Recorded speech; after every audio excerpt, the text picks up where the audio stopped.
On en vient à notre série de la semaine. Elle est consacrée aux grands personnages de Champagne-Ardenne. Ce soir, on se plonge au XVIIe siècle, dans l'Aube, à la découverte de Marguerite Bourgeoys. Cette Troyenne était partie à 33 ans à Montréal pour instruire la Nouvelle-France, une féministe avant l'heure. Pauline Lermite et Stéphane Mocosé vous racontent son histoire. Vous connaissez sans aucun doute le Canada, mais savez-vous qu'il y a 400 ans, le pays s'appelait la Nouvelle-France? Au milieu du XVIIe siècle, l'Aubois Paul de Chomedey de Maisonneuve et la Haut-Marnaise Jeanne Mance fondaient Montréal. Mais un troisième personnage a été extrêmement important. Il s'agit de Marguerite Bourgeoys. Elle est la fondatrice de l'enseignement français à Montréal.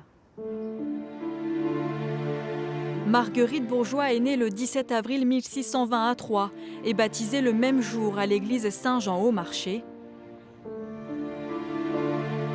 Ce registre de naissance l'atteste. Donc on va voir ici le nom de Marguerite, fille de Abraham Bourgeoys, qui était son père, et de Guillemette Garnier, sa mère. Et donc on va avoir le nom de son parrain et de sa marraine, et donc du coup la date à laquelle c'est fait. Décrite comme une jeune fille coquette, elle est issue d'une famille bourgeoise, 7e enfant d'une fratrie de 13. Pendant 20 ans, elle mène une vie plutôt paisible jusqu'au 7 octobre 1640. Ce jour-là, Marguerite Bourgeoys participe à une procession religieuse devant l'abbaye Notre-Dame-aux-Nonains à Troyes, quand elle s'arrête devant un portail monumental, aujourd'hui disparu. Marguerite dit au-dessus, il y avait une image de pierre, donc une statue de Marie. Certainement qu'elle l'avait déjà vue.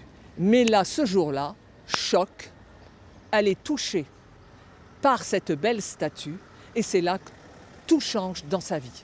C'est-à-dire qu'il y a vraiment une conversion et elle va se donner plus tard à Dieu. Se donner à Dieu, mais surtout aux autres. Marguerite Bourgeoys intègre alors la congrégation de Notre-Dame. Le couvent est installé à l'hôtel de la Licorne à Troyes.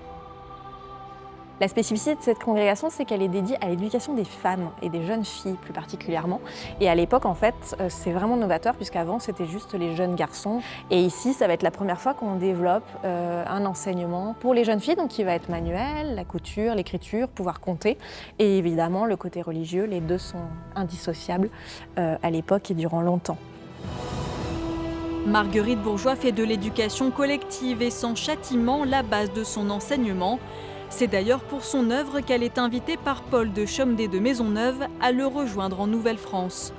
En 1653, elle part à Ville-Marie, l'ancien nom de Montréal.